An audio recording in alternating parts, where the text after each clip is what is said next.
Welcome to another edition of Crop Concerns for Video. I'm Marcia Gorel, agriculture reporter for the Marshall Democrat News. In a change from a regular format, we are today featuring cutting-edge technology developed and in use here in Saline County. In 2011, Central Missouri Agri-Service took advantage of GPS technology and in-house ingenuity to build the nation's first variable rate side dressing machine. The machine, driven locally by Tim Hankins of Marshall's Central Missouri Agri-Service, uses precision technology and sensors to detect nitrogen loss in corn plants. Then, while crossing the field, it automatically applies a variable rate of dry urea with a stabilizer to the field. Recently, I sat down with Gabe Ramsey, Chris Meyer, Caleb Vandeveer, Bill Horgan, and John Fletcher to talk about the machine, how it works, how the idea came about, and how they are using it to improve corn yields for farmers here in Saline County.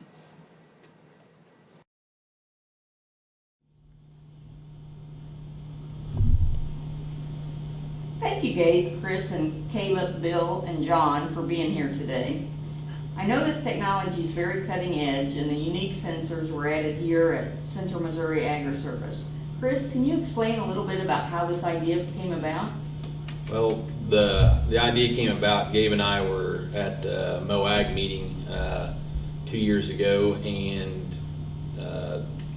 the John Deere rep kind of began talking about some of the new stuff that was coming along with their machines and the ability to utilize machines for more than just one purpose. And so it got us kind of thinking, and Ag Leader had these sensors that could sense nitrogen in a field or the lack thereof, and just kind of blossomed from there. We didn't really know if it was going to work, and just over a period of months of arguing back and forth and trying to figure out whether we could make it work, it came to fruition. So. Okay. Caleb, what makes this machine unique from another standard side dressing machine? What makes this one unique is with the sensors, as it's going through the field, it's taking a live reading of where, what the nitrogen is in the field or in the crop.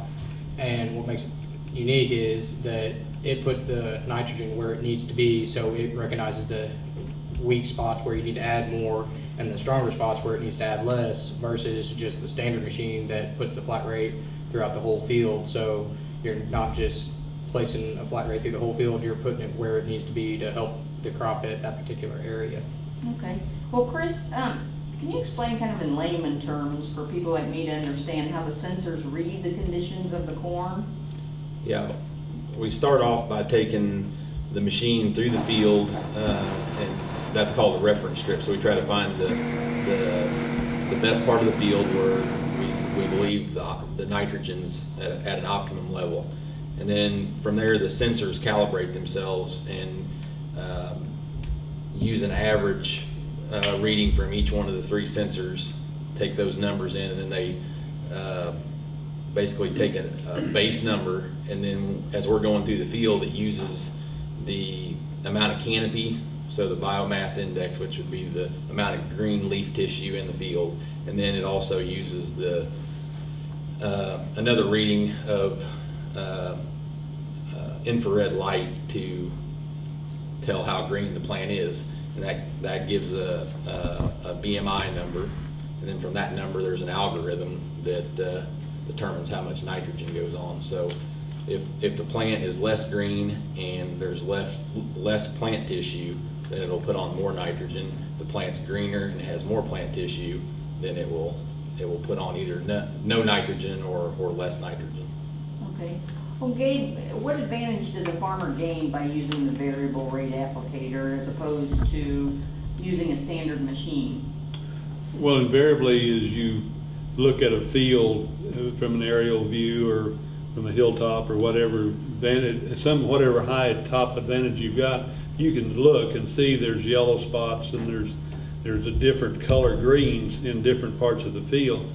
And with this kind of system, we can go in there. There may be some problems you can't fix, but a lot of times it is usually from wet soils, and most of our nitrogen loss comes from saturated soils, and then with excess water on top, and we get through the process of denitrification, we lose a lot of nitrogen in those areas in the field. Now, this spring, of course, an exception to most of the, about any year we've had for a long time. So it's not quite as noticeable this year, the different shades of green you'll see in your field. But when you see that, then this kind of system really rectifies those areas and tries to put back some of the loss that's been encountered. Okay, and I understand you used it on about 6,000 acres last year. Yes. Can you tell me how were the results? Results, it's of course like most ideas, it varies, but we've seen as much as 33 bushel. We've seen no increase in some places. So on an average, Marcia, it's somewhere in the neighborhood of, I would expect somewhere in the neighborhood of 15 to 18 bushel. Really? Uh-huh. So that's quite a bit. But the price of corn is today, that's very good returns for your investment. Okay. Even with the high cost of nitrogen, it works yet today. Right, right. And Bill, this year you guys have been busy around Saline County as well. And how many acres have you used it on thus far? Well, we hope to use it on about somewhere around 10 to 11,000 acres this year. Okay. Last year, not quite double, but almost from last year. And you have a certain height that has to be about knee high, is that right? Up to tasseling? Just in that range, just knee high, just for tassel. So you've got a few more weeks, maybe. About Just a few more. 65 inches is the height of that clearance that we can work in. Okay, all right. And have other companies been interested in this technology? I know this is unique to Saline County. Can you tell me about that, John? We've had inquiries from MFA locations around the state about how it's worked for us and whether we like it, whether we think it's worthwhile or not. Most of them are doing some top dress application, but they're not doing the variable rate. And most of the ones we've talked to are still doing a look and see kind of a situation. Okay. Well, you built an extra one for this year, right? You Yes. got a new one this year, and for the Blackburn area. Yeah, we've used it in the western part of the county, and it's, we haven't gotten the level of adaption there yet. We're probably going to get 6,500 acres at this one here, and then the balance of that will be in that area. Right, and you've had a change this year because it hasn't been as wet, so that's maybe a difference Yes. too, so. Unfortunately. Yeah. So any improvements or changes you plan for the future? Not at this point. We're gonna, before we add yet another one, we'll try to maximize what we're getting through with the two we've got. But, if the demand increases, we'll increase our ability to get over the acres. But overall, you feel like it's been advantageous to the farmers who Certainly. use this? Yes, very much Okay, so. you've heard a lot of good comments, all of you?